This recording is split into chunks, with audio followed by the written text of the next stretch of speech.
అందరికీ నమస్కారం. ఈ రోజున 6వ వార్డులో మరి మన అభ్యర్థి నజీర్ అహ్మద్ గారి ఆధ్వర్యంలో గల ప్రతి ఇంటికి వెళ్ళి తెలుగుదేశం పార్టీని గెలిపించాల్సిందిగా, నజీర్ అహ్మద్ని గెలిపించాల్సిందిగా ప్రతి ఒక్కరికి వెళ్తాం జరుగుతుంది. అయితే ప్రజలందరూ కూడా తెలుగుదేశం పార్టీ కావాలి.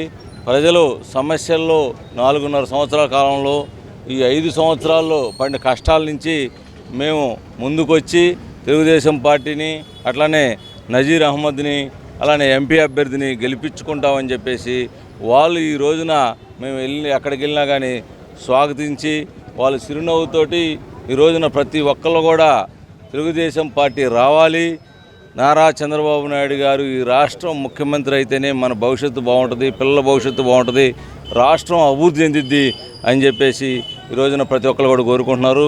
అట్లానే మరి యువకుడు నజీర్ అహ్మద్ గారు లాంటి వాళ్ళు వస్తే మనకి గుంటూరు 1 టౌన్లో అభివృద్ధి బ్రహ్మాండంగా జరిగిద్దని చెప్పేసి ఈ 2 టైమ్స్ కానీ ముస్తఫా గారిని కనుక గెలిపించి ఈ 1 టౌన్ ప్రజలందరూ కూడా చాలామంది అనవసరంగా గెలిపించామనే విధంగా ప్రతి ఒక్కరి మాటలో ఉంది.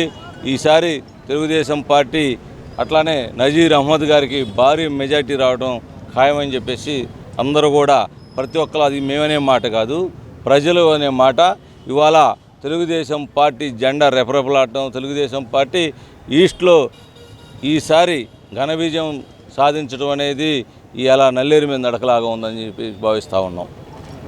ఈరోజు Telugu Desam party, Janasena party, BJP కూటమి అభ్యర్థి అయిన నజీర్ అహ్మద్ గారు ఈరోజు కొత్తపేటలో 4వ డివిజన్లోని బట్లకొట్టి ఏరియాలో ఈ ఇళ్ళ మోటుపల్లి వారి వీధి కానీ, రైలుపేట కానీ తిరగటం జరిగింది. ప్రతి ఇంటికి వెళ్ళటం జరిగింది. మేనిఫెస్టో గురించి వివరించడం జరిగింది. ప్రతి ఒక్కళ్ళు కూడా ఈ ఇప్పుడున్న గవర్నమెంట్ యొక్క అరాచకాల నుంచి మేము నెక్స్ట్ చంద్రబాబు నాయుడు గారిని ముఖ్యమంత్రి చేసుకునే దిశగానే మేము అవుతాము, ఓట్లు వేసి గెలిపించుకుంటాము ముఖ్యమంత్రి చంద్రబాబు నాయుడు అని తెలియజేయడం జరిగింది.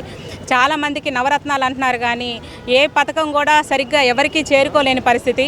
గత ప్రభుత్వంలో లేని అన్నీ ఈ ప్రభుత్వంలో పెట్టడం జరిగింది. 300 యూనిట్ల కరెంటు బిల్లు కానీ, 50 గజాల్లో ఇల్లు ఉండకూడదు, 4 వీలర్ ఉండకూడదు, ఇట్లాంటి సమస్యలు ఇట్లాంటివన్నీ పెట్టడం వల్ల, ఆంక్షలు పెట్టడం వల్ల చాలామందికి కూడా పథకాలు అనేది పోయింది. రేషన్ కార్డులు పోయినాయి. ఇప్పుడు మనం చూస్తూనే ఉన్నాము, ఈ గవర్నమెంట్లో వాలంటీర్లని ఆపిన తర్వాత పెన్షన్ ఇవ్వడానికి కూడా ప్రతి సెక్రటరీ కానీ, సచివాలయం సిబ్బంది కానీ వెళ్ళి ఒక 2-3 గంటల్లోనే ఇవ్వచ్చు. కానీ చంద్రబాబు నాయుడు గారి మీద మట్టి బురద చల్లటానికి కోసం అని చెప్పేసి అందరినీ ముసలి అవ్వాతాతలను అందరినీ కూడా నడవలేని స్థితిలో వాళ్ళు కూడా సచివాలయాల దగ్గరికి వచ్చి పెన్షన్ తీసుకోవాలనే ఆంక్షలు పెట్టి వాళ్ళని చాలా నానా రకాలుగా ఇబ్బంది పెట్టారు. ఇవన్నీ కూడా చూస్తూనే ఉన్నారు, అందరూ అర్థం చేసుకుంటున్నారు. రాబోయే రోజుల్లో తప్పకుండా జగన్మోహన్ రెడ్డికి బుద్ధి చెప్పి చంద్రబాబు నాయుడు గారిని ముఖ్యమంత్రి గాను, నజీర్ అహ్మద్ గారిని ఎమ్మెల్యే కానీ, ఎంపీ గారిని కానీ, పెమ్మసాని చంద్రశేఖర్ గారిని గెలిపించుకునే దిశగానే వెళ్తారని చెప్పేసి అందరికీ తెలియజేయడం జరిగింది. ఎన్నికల ప్రచారంలో భాగంగా ఈరోజు గుంటూరు తూర్పు నియోజకవర్గం 6వ డివిజన్లో ఇంటింటికి తిరిగి ప్రచారం చేపట్టడం జరుగుతూ ఉంది. ముఖ్యంగా గత ప్రభుత్వంలో తెలుగుదేశం పార్టీ రాష్ట్రంలో ఉన్నటువంటి పేద బడుగు బలహీన వర్గాలకు, ముఖ్యంగా ఈ రాష్ట్ర ప్రజలకు అత్యంత అవసరమైనటువంటి అమరావతి రాజధానిగా అమరావతిని తీసుకొని వచ్చి ఈ ప్రాంతంలో ఉన్నటువంటి వ్యాపారస్తులకు, అలాగే ప్రతి ఒక్కరికి కూడా అభివృద్ధి అనేటువంటి ఆచూకీని చూపించినటువంటి పార్టీ తెలుగుదేశం పార్టీ. కేవలం అభివృద్ధే కాకుండా సంక్షేమం కూడా ఈరోజు మనందరం కూడా ఒక్కసారి ఆలోచించాలి. నగరంలో ఉన్నటువంటి ప్రతి ఒక్కరు కూడా తెలుగుదేశం పార్టీ సంక్షేమానికి మారుపేరు. 2 రూపాయల కిలో బియ్యం తీసుకొని వచ్చినటువంటి పార్టీ తెలుగుదేశం పార్టీ. పేద ప్రజల కోసం పక్కా ఇళ్ళు నిర్మించినటువంటి నాయకుడు ఎన్టీఆర్ అనే విషయాన్ని ఒక్కసారి రాష్ట్రంలో ఉన్నటువంటి ప్రజలు తప్పకుండా ఆలోచించాల్సినటువంటి అవసరం ఉంది. ఈరోజు సంక్షేమం పేరుతో రాష్ట్రంలో ఉన్నటువంటి పేద వర్గాల ప్రజల్లో సంక్షోభాన్ని తెరలేపినటువంటి ప్రభుత్వం వైఎస్ఆర్ కాంగ్రెస్ పార్టీ ప్రభుత్వం. ఈ మాట ఎందుకు అంటా ఉన్నామంటే, ఒక పక్కన కరెంటు బిల్లు పేరుతో, ఒక పక్కన ఆంక్షల పేరుతో రాష్ట్రంలో ఎవరైతే లబ్ధిదారులు ఉన్నారో వాళ్ళందరినీ కూడా నిబంధనల పేరుతో వందలాది మందిని ఈరోజు పెన్షన్ నుంచి దూరం చేసినటువంటి పరిస్థితులు. ఏదైతే ఒంటరి మహిళల దగ్గరుండి, వితంతువుల దగ్గరుండి వృద్ధులకు కేవలం కరెంటు బిల్లు సాకును చూపించి వందలాది మందిని ఈరోజు నడి రోడ్డు మీద పడేసినటువంటి ప్రభుత్వాన్ని గంతెదించేటువంటి బాధ్యత ప్రతి ఒక్క పెన్షన్దారుడు ఎవరైతే పెన్షన్ను కోల్పోయారో ఈ జగన్మోహన్ రెడ్డి గారి ప్రభుత్వంలో ప్రతి ఒక్కరూ కూడా ఒక తెలుగుదేశం పార్టీ, జనసేన, బీజేపీ కూటమికి అభ్యర్థిగా మారి జగన్మోహన్ రెడ్డిని బంగాళాఖాతంలో కలిపేయడానికి సిద్ధంగా ఉండాలని చెప్పి ఈ సందర్భంగా ప్రతి ఒక్కరిని కూడా కోరుకుంటా ఉన్నాం.